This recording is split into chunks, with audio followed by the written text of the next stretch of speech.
Alors aujourd'hui, on se retrouve pour notre deuxième vidéo, où on va parler des modes de survie en situation de stress. Bonjour Nancy. J'espère que Bonjour, tu vas Véro. bien, en tout cas que tu vas mieux. Oui, Écoute, je vais te laisser la parole tout de suite pour qu'on puisse rentrer directement dans le vif du sujet. génial. Donc, on a vu déjà lundi dans la première vidéo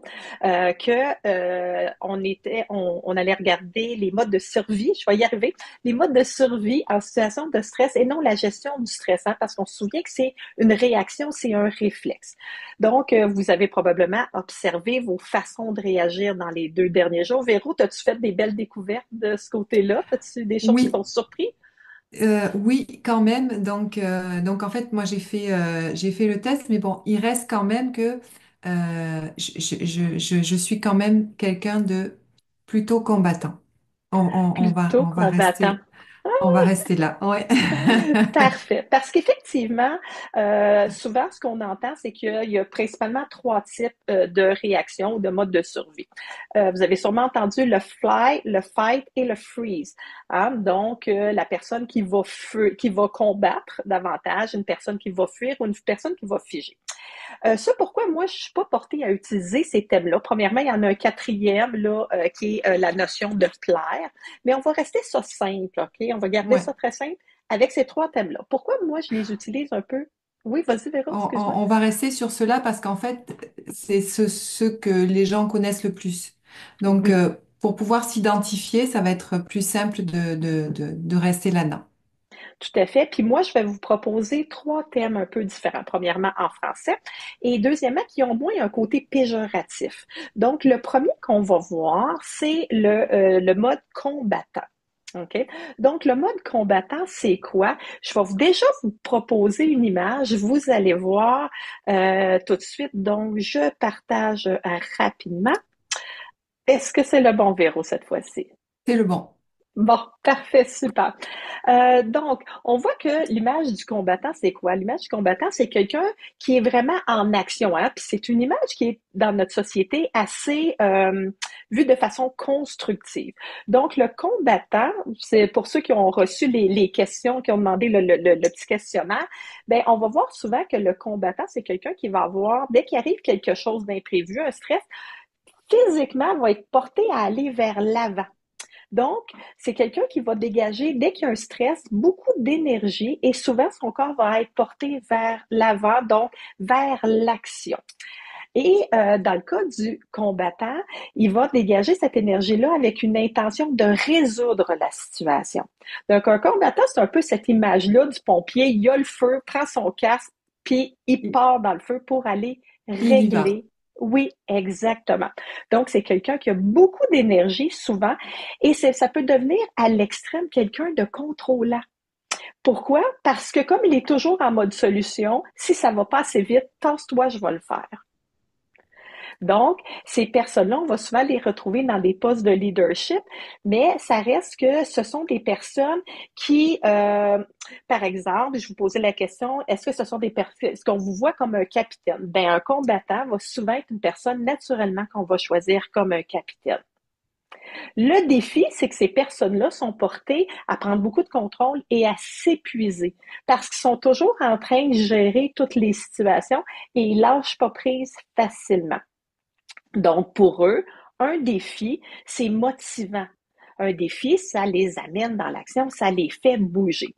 Hein, c'est un portrait qui est quand même beau, hein, le combattant. Oui, bah, ouais, je le prends pour moi, hein, puisque, mais c'est quand même ce sont quand même des personnes qui ont justement cette capacité à aller hein, Oui, exactement. vers entre guillemets, vers le problème Oui, pour pouvoir tout à aller fait. trouver pour pouvoir aller trouver des solutions. Oui, ce qu'il faut comprendre, c'est que son objectif est de régler la situation. Mhm. Donc, on va souvent entendre un combattant dire ça devrait pas être comme ça. Je vais m'arranger pour corriger la situation. Il corrige les choses, donc c'est régler la situation. Je vous présente tout de suite le Ouais, suivant. Le suivant qu'on va voir, bon, certains l'appellent le fuyant. Je trouve que ce le nom-là est, coureur, oui, oui, les c'est beaucoup plus péjoratifs. joli.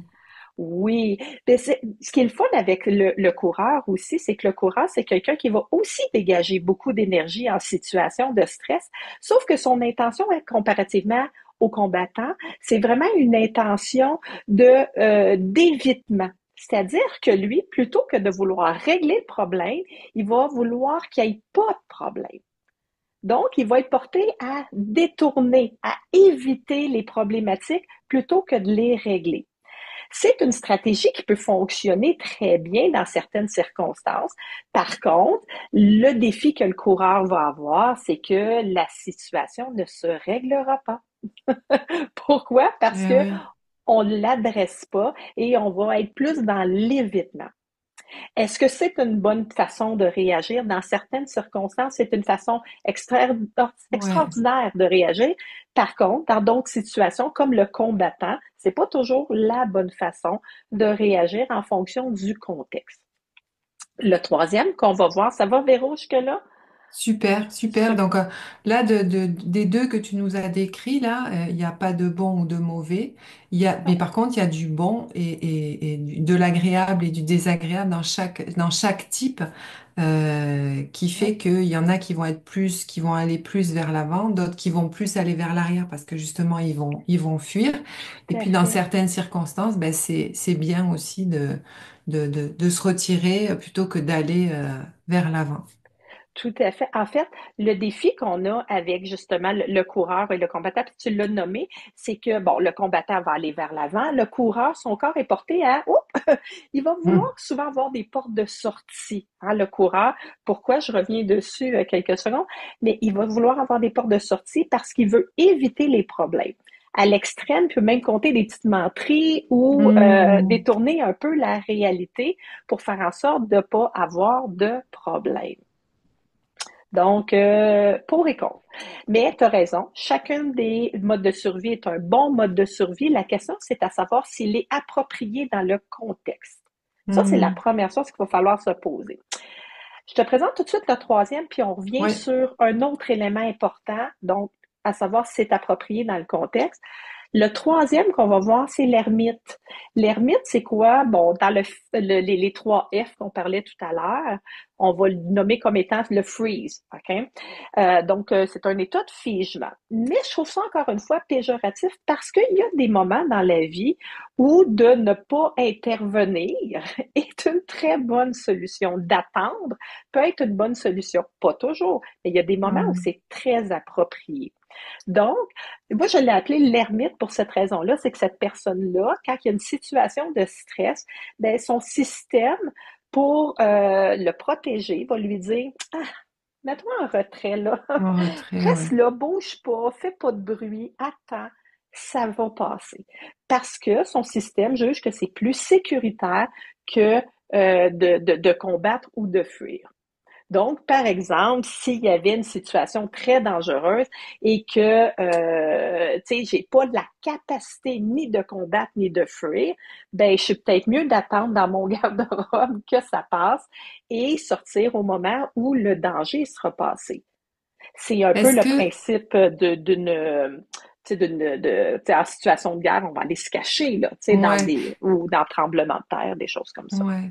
Puis est-ce que, justement, en situation de conflit, par exemple, quand tu es dans un conflit entre deux personnes et tu sais pas qui choisir, vers qui aller, ou tu veux pas donner raison à l'un, tu veux pas donner raison à l'autre, est-ce que tu peux avoir ce type de comportement, justement?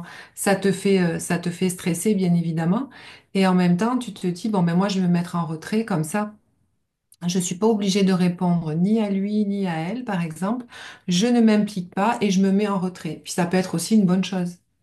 Ben, souvent dans des situations, c'est qu'il y a des moments où on n'a pas le pouvoir non plus Mm. de régler la situation et de se retirer, tu sais, de partir en courant, de fuir, n'est pas nécessairement approprié non plus parce que ça laisserait une situation dans un état qui serait pas bienveillant, par exemple, pour les deux personnes qui seraient en conflit. Par contre, le défi qu'on a, c'est que c'est pas un choix. Donc, dans un cas extrême, ben, l'ermite, c'est comme l'état de figement dont je parlais tout à l'heure. Il se sent incapable d'intervenir ou de se retirer. Donc, c'est un état où il est comme pris dans sa caverne, puis il y a comme un sens d'impuissance là-dedans. Par contre, c'est là que ça devient intéressant, parce que là, on voit, tu sais, je le présente rapidement, on voit que dans les trois cas, il y a des avantages et inconvénients. Donc, la première question à se poser qu'on va voir, c'est lequel des modes est le mode idéal dans le contexte. Et le deuxième élément qu'on va vouloir travailler, c'est le degré qu'on va mettre d'énergie dans cette réaction-là. Ce que ça veut dire, c'est que un combattant, au lieu de monter aux barricades puis d'aller tout casser pour régler la situation, il pourrait respirer un petit peu plus puis adresser la situation, Mm. nommer la problématique, se mettre en mode solution. Donc, il y a plusieurs degrés. Et c'est ces deux éléments, donc choisir le bon mode et aussi le degré qu'on va investir. La même chose, le coureur, entre fuir la situation et dire, ben, tu vois, dans cette situation-là, je ne peux corriger les choses et je décide que ça me convient pas et je choisis de me retirer. Donc là, on n'est plus en réaction, mais en choix. Et la même Ouais, chose pour l'ermite, choisir d'attendre versus être pris par la peur. C'est très différent. ouais. Sauf que pour faire ça, tu me corrigeras si je me trompe, mais pour faire ça, c'est bien aussi d'être accompagné de façon à pouvoir s'écouter, se regarder et apprivoiser ce mode-là pour se dire, bon ben voilà, je suis comme ça, bon ben peut-être qu'à ce moment-là, ça serait mieux que je me mette quand même un petit peu en retrait, je reste quand même un combattant, mais je suis capable de me mettre en retrait. Pourquoi je suis capable de me mettre en retrait? Parce que justement, je me suis posé les bonnes questions en étant Tout à fait. accompagnée pour faire en sorte que cette fois-ci, je n'aille pas éteindre un feu alors que c'est probablement pas nécessaire ou que peut-être c'est moi qui l'ai allumé. Donc, Oui. ça arrive Ben, aussi, hein. c'est ça, parce que la prochaine étape, c'est pour ça que je vous ai fait faire des observations, parce que on a vu avec les questions là que, tu sais, déjà vous voyez les profils dans, si vous revisez les questions, vous allez immédiatement les détecter les profils à l'intérieur de ça. Ce que ça veut dire, c'est que on a un premier réflexe, et plus on est en observation et en accueil, sans Hmm. jugement, de dire, oh boy, tu sais, moi j'ai le réflexe d'aller, par exemple, vers l'avant. C'est, et ça me convient-tu? Attends, attends, attends, attends. Ouf, juste de Ouais, désamorcer la réaction en étant conscient. Puis ça se travaille effectivement en coaching beaucoup, pour désamorcer, avoir un petit peu plus d'espace pour choisir. Et là, dire, OK, dans quelle mesure, quelle énergie je vais mettre là-dedans, quel ouais. degré, est-ce que c'est proportionnel à l'événement? Et là, à ce moment-là, on a plus de choix. Et ce qui est important, ce qui va nous aider à faire ça, c'est à travailler sur notre sentiment de sécurité que je peux gérer pour Hmm. avoir plus d'espace pour être capable de choisir au lieu de subir ma réaction. Et ça nous donne un pouvoir incroyable, puis ça nous permet de se promener davantage dans les différents modes en fonction du contexte et du réel danger. Oui, parce on le rappelle aussi, hein, les situations euh, à laquelle on est confronté, qu'on vit tous les jours, c'est souvent euh, il me manque le mot. C'est C'est pas la grave. projection. Oui, Ouais, c'est ça. Contextuel, voilà, c'est ça. En voilà. fait, c'est contextuel parce qu'on peut stresser pour une certaine situation. Par exemple, quelqu'un qui a du mal à parler devant du monde, il Mhm. peut ne pas être capable de parler à son équipe. Et par contre, quand il est à un anniversaire, il est capable de faire parce qu'il est en sécurité. Donc, comme il est en Voilà. sécurité, il va être capable de parler. Ben, c'est Tout à super fait. intéressant, Nancy. Donc, ce petit exercice que que tu nous as montré, c'est un test Oui, qu'on va je vous vais mettre couper en le. commentaire. Excuse-moi, je vais couper oui, le partage. on va vous le mettre en commentaire, puis vous allez pouvoir cliquer dessus, vous choisissez ce qui vous correspond le plus. Hein, Oui. ça peut ne pas être exactement ça, mais si vous regarderez dans les trois types ce qui vous correspond le plus. Et une fois que vous aurez rempli le petit questionnaire, vous allez avoir la vidéo de Nancy justement qui va vous expliquer ça en spécifiant vraiment le type qui vous correspond parce que vous aurez choisi un, 2, 3. C'est ça? Exactement. Donc, ça va vous permettre d'aller, je vais vous en donner un petit peu plus en profondeur selon votre type. Mais si vous voulez vous promener d'un type à l'autre, ça va vous permettre aussi peut-être de reconnaître vos Ouais. enfants, votre conjoint et de comprendre un petit peu plus que c'est pas un choix, mais c'est une réaction puis que la personne, elle a besoin de revenir en sécurité pour avoir Mhm. plus de possibilités. Puis ce qu'on va faire, la suite de ça, qu'on va faire vendredi ensemble, c'est que je Ouais. vais vous présenter comment justement travailler pour redevenir en sécurité, pour faire en sorte d'avoir, selon les différents types, d'avoir plus de flexibilité et que nos réactions soient plus adaptées, non seulement en termes du contexte, mais en termes d'intensité de réaction aussi. Donc là, on tombe en mode solution, on tombe avec des trucs et c'est ce qu'on va voir ensemble dans la prochaine rencontre. Donc, si vous n'avez pas eu le temps d'écouter les vidéos, je vous conseille de les écouter un petit peu avant pour que justement vendredi, vous puissiez prendre ces trucs, ces astuces, ces solutions qu'on va vous donner en fonction déjà des modes et ce que vous allez pouvoir utiliser immédiatement. Parce que notre objectif, c'est vraiment de vous faire un petit peu d'explication. Mhm. Et aussi de vous donner des solutions parce que le fait d'échanger, en plus de le faire en vidéo comme ça et puis de vous les expliquer, c'est plus simple. Vous pouvez l'écouter dans la voiture, vous pouvez l'écouter en marchant, vous pouvez. Puis c'est pas très très long. Enfin, en tout cas, on espère ne pas avoir été trop long non plus, mais En bas de c'est 20 quand même minutes. un sujet qui est passionnant. Donc, Je, on vous remercie.